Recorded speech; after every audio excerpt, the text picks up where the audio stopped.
Okay, so hi everybody, thanks for joining us today. I'm Natalie, the Marketing Manager for MNA Digital, and welcome to today's session where we're looking at how to get your business found in Google. We often get asked by people how they can get their business to #1 in search engines, so we kind of thought in today's session we'd look at 5 easy ways that you can increase your search engine ranking. At the end of the session, we'll have time for questions, and also we'll be offering you the opportunity to get one-to-one advice from our team, because obviously it's difficult to kind of offer everything in 15 minutes. So before I get started, I thought I'd just tell you a little bit about us for those of you who've not heard of us and maybe not been on one of our webinars before. But MNA Digital are basically a marketing agency based in Wolverhampton, and we're brought to you by MNA Media, who are the publisher of the Express and Star and Shropshire Star. We kind of specialise in web design, paid social, SEO, and paid search as well. So if you want more advice on any of those topics, then just get in touch and we'll be more than happy to help. So let's introduce our speaker. Today, our speaker is Lawrence Timmins, and he is the SEO manager at MNA Digital. He specialises in technical SEO, so it's going to be giving us some advice today. So Lawrence, are you there? Yeah, I should be. Can you hear me? Don't make me panic. Okay, I'll hand over to you now. Thanks, Natalie. Hi, everyone, and thanks for joining us today. As Natalie said, my name is Lawrence, and I'm the SEO manager here at MNA Digital. Today, I'm going to be taking you through 5 ways to help get your business found within Google. But before we can get into that, though, it's best that we explain a bit about exactly what SEO is. So, SEO, or search engine optimization, is the process of optimizing your website so that it starts to show up higher within Google and other search engine results pages, with the ultimate goal having your website in position 1 on page 1. Today, we're going to be focusing our attention on what can be done to help get your business found more prominently within Google. Now, Google have over 200 known ranking factors within the algorithm that they use to determine which site should show up for search results and where. There are things such as website speed, backlinks, which we will touch on a little bit later on, keyword density, this is the amount of times a keyword is mentioned within the page, link anchor text types, this is what words are used to link back to your websites, and many more. Today we don't have time to go over each and every one of these 200 factors, so we'll be talking to you about the 5 that we feel are the most impactful and most likely to help you get results. Before we go into the 5 points, it's important to point out that SEO isn't always about getting better rankings. While improving your keyword rankings and getting additional traffic to your website is an essential part of SEO, there's a third part that should not be overlooked, and that is improving the quality of traffic you are getting to your website. And this leads nicely into our first point. So, research and relevant keywords. So, keyword research and the use of relevant keywords is one of, if not the most important parts of your SEO strategy. If you get this part wrong, chances are no matter how well you carry out the other elements of SEO, you will not see an increase in rankings, traffic, or conversions. First, we must understand exactly what a keyword is.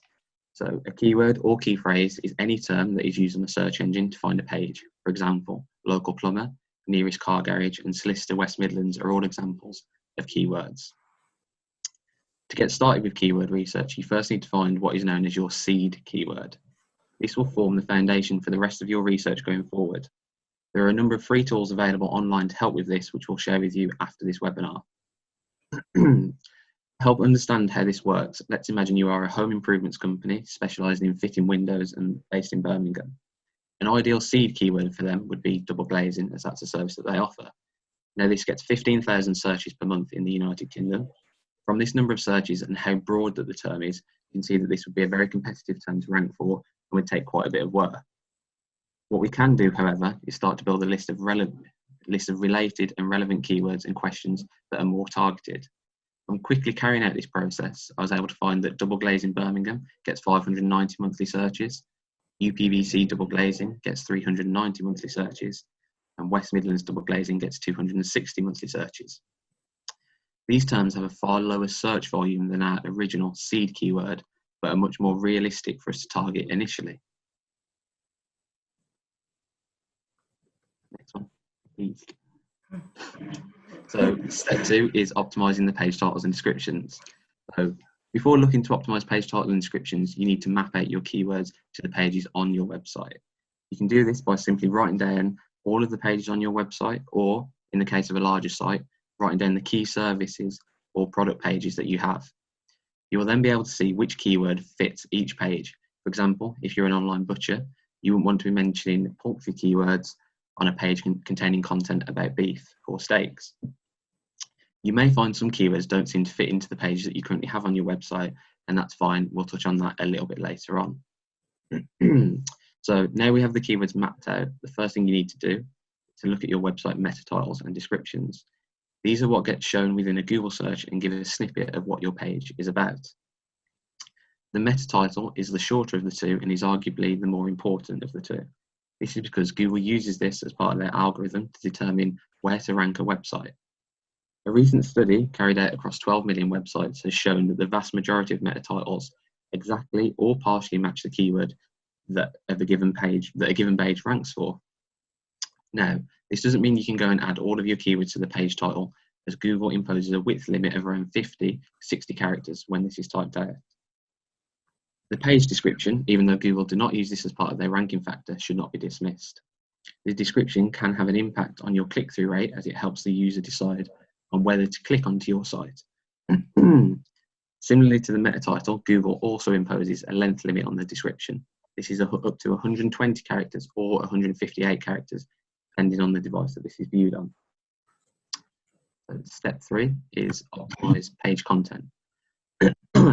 So now that we have a list of keywords and our page titles are optimized, it's important to look at how well our website page content is optimized. Gone are the days where you used to be able to copy and paste your target keywords into the bottom of the page 100 times and start to rank well. As part of content optimization, we need to look at what websites are ranking for your target keywords. We have found that the average website on page 1 of Google has around 1,400 words on it.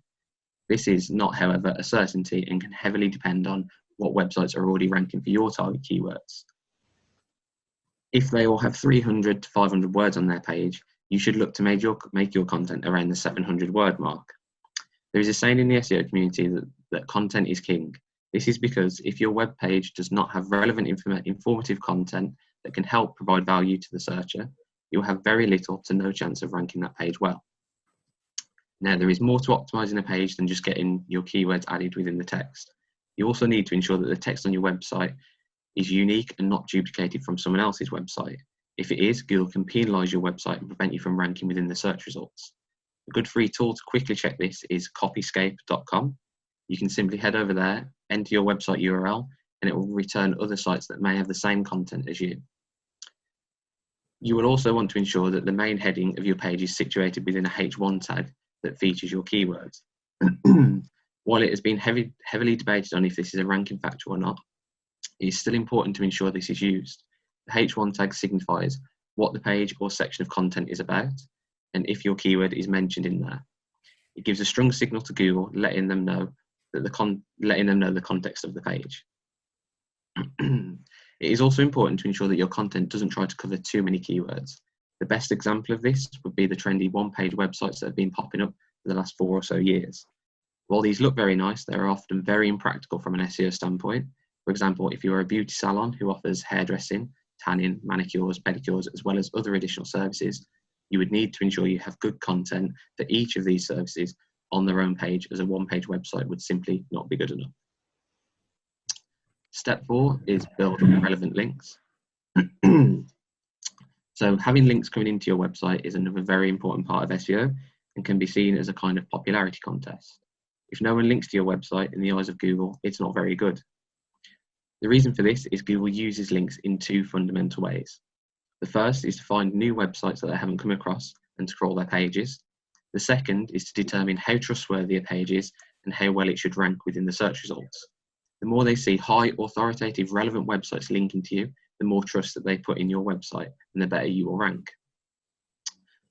There are 4 main types of links that you can get back to your website, but the 2 we'll focus on today are the do follow link and the no follow link. The do follow link is the best type of link that you can get to your website, and they essentially tell search engines that that website trusts you and vouches for you and is allowing part of their trust to flow to your website. The no-follow link is normally used when a website is linking to you, but they don't want the search engine to follow the link to your website. This essentially passes very little to no trust onto your website and will have little impact on your rankings. Link building has changed a lot over the years as Google has set strict guidelines that have to be followed when looking to get new links. This makes link building one of the hardest parts of SEO. There are a couple of ways that you can go about acquiring links back to your website that are not against Google's guidelines. The first would be to sponsor local events or charities. This can not only sometimes result in getting a link back from the events or charities you sponsor, but can also sometimes get picked up in larger editorial content if they run a story on that event or charity. The second would be to provide content for someone else's website or blog that operate in a similar industry to you. Many bloggers are happy to allow you to guest post on their website and will often link back to you as the author of that content. The third is to do something controversial. So an example of this is recently Misguided released a range of matching dog and owner jumpers. While these are real products that they are selling, because the concept is almost unheard of, it was picked up by a large number of publications. This has then generated them 86 natural backlinks within a month. Another good example of this was done by MNA Digital. They created and sold a vegan Christmas dinner in a can, which, if you ask me, sounds absolutely disgusting. Yeah. How different and out there the idea is, it has generated them 180 backlinks to their website, with many coming from big news sites such as Fox News, The Sun, as well as heart.co.uk. The fourth way we're going to mention is to help a reporter out. There are a number of journalists that you'll be able to find on the website helpareporterout.com, or even on Twitter with the hashtag Haro, that's spelled H-A-R-O. These reporters are often looking for industry experts and business owners to see how things such as Brexit or COVID-19 have impacted their business. By providing a statement to these journalists, you can often get a link back to your website.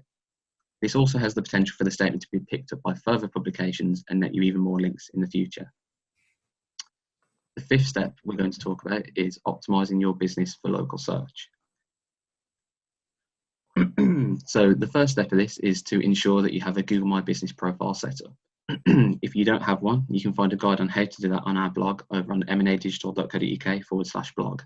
This is essential if you are wanting to rank locally, as Google My Business listings often show above normal organic listings within localized searches, making them a top priority for any business. There are a number of ways to improve how you can rank here locally. I would suggest that you do the following. Have accurate, up-to-date information, including your opening hours, services that you offer, the link to your website and phone number. Include your keywords within the business description. Continue to build backlinks from local sites if possible, and also to encourage customers to leave you reviews. The last point is to build local citations. Now, you may be wondering exactly what are local citations. Local citations are any mention on the web of a business, their name, address, and phone number. These are more commonly known as NAPs. You can often get these from local business directories, such as the Express and Star directory, Free Index, Yell, and many more. You can also often get links and NAP mentions from networking groups, such as BNI or the Chamber of Commerce. By putting these things in place, you should start to see your business climbing up the local rankings. And then next slide. So just to recap, we've covered the research and use of relevant keywords, which we will share the links to the tools on how to do that.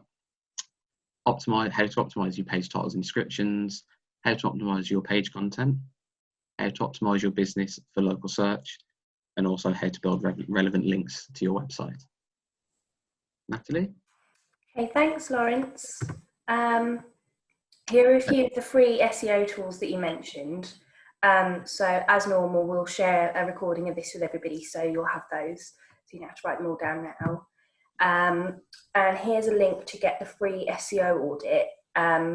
This is kind of, we'll just review your online presence, your website, and everything basically that affects your Google ranking. So you can get some advice on how to improve it, and maybe look at bits that you're already doing well and we can kind of build upon.